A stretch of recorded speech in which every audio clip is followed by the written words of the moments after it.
आगे बढ़ते हैं जनाब। पंजाब में जायदाद की खरीदो फरोख्त के लिए नया असूल नाफिज हो चुका है। अब डिजिटल स्टैम्प पेपर सिर्फ रजिस्टर्ड सिम कार्ड पर ही जारी होगा। पंजाब लैंड रिकॉर्ड अथॉरिटी के इस फैसले ने जहां फ्रॉड और जालसाजी रोकने की राह हमवार की है, वहीं इसने एक नया मसला पैदा कर दिया है, खासतौर पर ओवरसीज पाकिस्तानियों के लिए।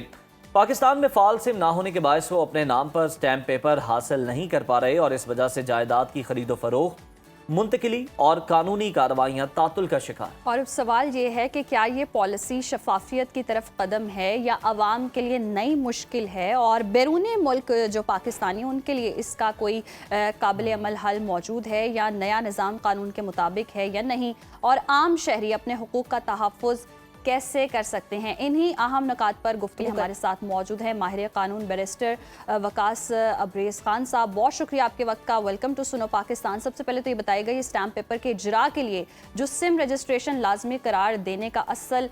मकसद क्या है, और क्या ये फैसला किसी मौजूदा कानून या एक्ट के तहत नाफिज हुआ है या ये एक इंतजामी इक़दाम है?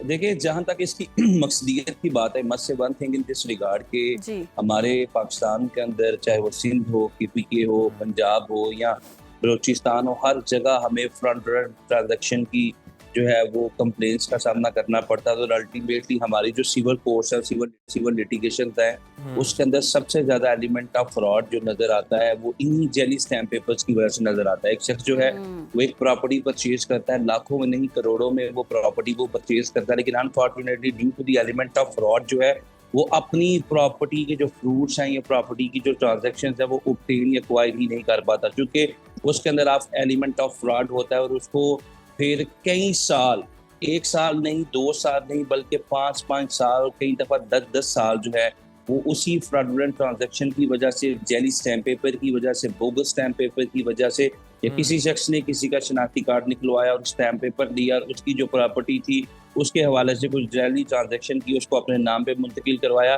उस शख्स को ये चीज़ें सारी प्रूव करने के लिए हमारा जो लीगल प्रोसेस है उसके अंदर जो हैचिस फेस करना पड़ती थी वो 2, 3, 4, 5 साल तक चली जाती थी। अल्टीमेटली एक शख्स जो है वो इस लीगल सिस्टम से, इस जुडिशियल सिस्टम से दिल बर्दाश्ता होता है। तो I think this is a very healthy gesture for the rest of the citizen. बिल्कुल वकास साहब, ये बड़ा अच्छा फैसला है, खुशाइन फैसला है। जरा ये भी बता दीजिएगा कि ये जो ओवरसीज पाकिस्तानी है जो पाकिस्तानी सिम इस्तेमाल नहीं करते, वो अब जायदाद की खरीदो फरोख्त के हवाले से किस तरह से कर सकते हैं? मसला ये है कि OTP सिर्फ पाकिस्तान में रजिस्टर्ड और एक्टिव सिम पर ही आता है। ऐसी सूरत में वो कैसे स्टैम्प पेपर हासिल कर सकते हैं? कि 2 चीज़ें हैं। एक तो ये कि अगर एक शख्स जो कि ओवरसीज पाकिस्तानी है, बैरून मुल्क मुकीम है, वहाँ पे बैठ के वो कोई जायदाद की खरीदो फरोख्त करते थे, तो आप जो हमारा ओवरसीज सेल है और जो ओवरसीज कमीशन बनाया गया है, आप देखें जो इनके प्रॉपर्टी के मामलात हैं वो चंद हज़ारों के अंदर नहीं बल्कि कई हज़ारों पे मुहित हैं वो केसेस, और जो उनको मुश्किलात का या लीगल प्रोसीडिंग्स का पाकिस्तान में सामना करना पड़ा है। एक टाइम बीइंग क्या रिलीफ दिया जा सकता था, जिस तरह पाकिस्तान के अंदर हम देखते हैं डिफरेंट लॉज बनाए जाते हैं और इसमें जिस तरह की सूरत हाल हम देख रहे हैं, तो ये भी पॉसिबिलिटीज़ हो सकती हैं, जैसे किसी के ओवरसीज़ पाकिस्तानी मौजूद हैं और उनके जो रिश्तेदार हैं वो सिम दें अपने घर वालों को, OTP इस तरह से आएगा तो शायद कोई इस तरह से रास्ता निकल सके, लेकिन अभी तक कानूनी तौर पर हम देख रहे हैं कि देखें करोड़ों की प्रॉपर्टीज होती हैं, छोटी से छोटी प्रॉपर्टी भी, तो आप ट्रस्ट नहीं करते किसी और पर भी, और करना भी नहीं चाहिए आपको, जिस तरह का दौर है तो बिल्कुल कोई इस तरह का मुतबादिल निज़ाम जो है वो होना चाहिए। और जो ओवरसीज़ पाकिस्तानी है जो कि तरसीलात ज़र पाकिस्तान भिजवाते हैं, रेमिटेंसेस भिजवाते हैं इतनी बड़ी तादाद में, और पाकिस्तान के लिए वो बड़ी बेनिफिशियल होती हैं, तो यकीनन गवर्नमेंट इस हवाले से भी कोई ना कोई जो मसाइल हैं सामने आ रहे हैं। आपको पता है सिस्टम बनता है, फ्लॉस की निशानदेही होती है और फिर उनको ओवरकम किया जाता है। ओवरसीज पाकिस्तानियों के लिए हम देखते हैं हमेशा से उनकी जायदाद के लिए बहुत मसले रहे हैं, प्रॉब्लम रहे हैं, या तो कोई कब्जा कर लेता है, उनको बड़ी परेशानियां रही हैं, और ये डिजिटल सिस्टम आने के बाद तो काफी बेहतरी नजर आ रही है। मुतबादिल क्या निज़ाम है, वकास साहब कहिएगा, इसका कोई ऐसा मुतबादिल निज़ाम हो या डिजिटल या ऑनलाइन सिस्टम कुछ ऐसा हो जिसके जरिए ओवरसीज जो अफराद हैं वो अपनी शनाख्ती तस्दीक करा सकें? अभी तक तो इसका कोई अल्टरनेट नहीं दिया गया, क्योंकि लॉ जब भी इन्फोर्स किया जाता है वंस ऑन ही इन्फोर्स किया जाता है। आल दो कि कुछ लोगों को हर्डल्स का सामना करना पड़ता है, लीगल स्टेन्स का सामना करना पड़ता है, लेकिन आई थिंक ये जो कानून बनाया गया है ये ओवरसीज पाकिस्तान के पाकिस्तानियों के बेनिफिट्स के लिए ही बनाया गया है। तो ये उन लोगों के लिए उनके लीगल सिस्टम को और उनकी जो लॉफुलनेस को सर्टेन करने के लिए बनाया गया। वक्ती तौर पे तो उनको शायद डिफिकल्टीज का सामना हो, लेकिन हाँ, अगर इनको 1 महीने का टाइम दे देते या 15 दिन का टाइम दे देते कि 15 दिन के अंदर या 1 महीने के अंदर, उससे पहले जो लोग अपनी प्रॉपर्टी को ट्रांसफर करना चाहते हैं उनकी ट्रांसफर का प्रोसेस है उसको कंप्लीट कर लें। अल्टीमेटली इसके बाद जो भी चीजें की जाएगी वो डिजिटलाइजेशन कर दी जाएगी और उसमें आपका जो रजिस्टर्ड सिम कार्ड जो होना बड़ा जरूरी होगा। तो आई थिंक जितने भी लोग होंगे तो वकास, सिम के बगैर फिर ये कैसे मुमकिन हो सकेगा? क्या वो अपने किसी अजीज शख्स या किसी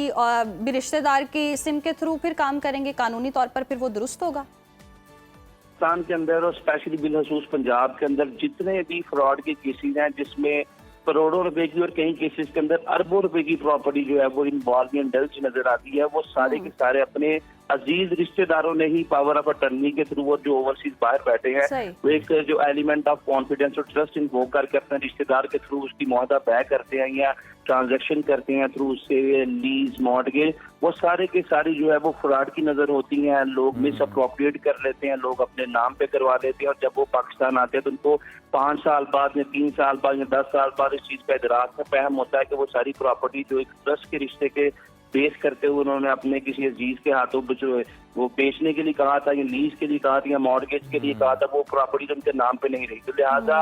जब एक डिजिटलाइजेशन के जमाने के अंदर एक रजिस्टर्ड सिम कार्ड होगा तो जो मालूमात उनके पास होंगी, जो डिजिटल स्टैम्प पेपर उनके पास होगा, ना उसमें रद्दोबदल की जाएगी ना उसमें मालिकाना वकास। तो फिर इस फैसले से जायदाद की मुंतकिली में ताखीर या फिर तनाज़ात के इम्कानात हैं, आप समझते हैं कि वो बढ़ जाएंगे या उनमें कमी हो?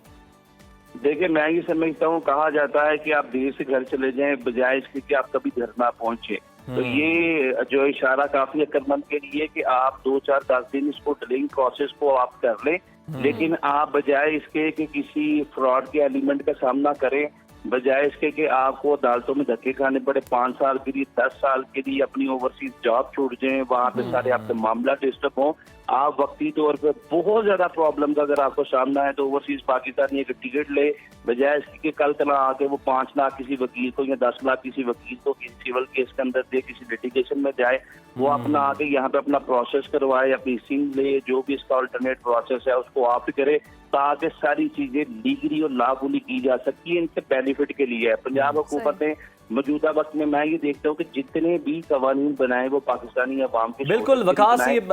लोगों के फायदे के लिए ही बनाए गए हैं और ओवरसीज पाकिस्तानियों को बहुत ज्यादा प्रायोरिटाइज किया जा रहा है। लेकिन आपके नज़दीक आप क्या सजेस्ट करना चाहेंगे कि इस सिस्टम को मजीद आसान बनाने के लिए क्या रिलीफ जो है वो गवर्नमेंट दे सकती है? क्या ऑप्शंस मौजूद?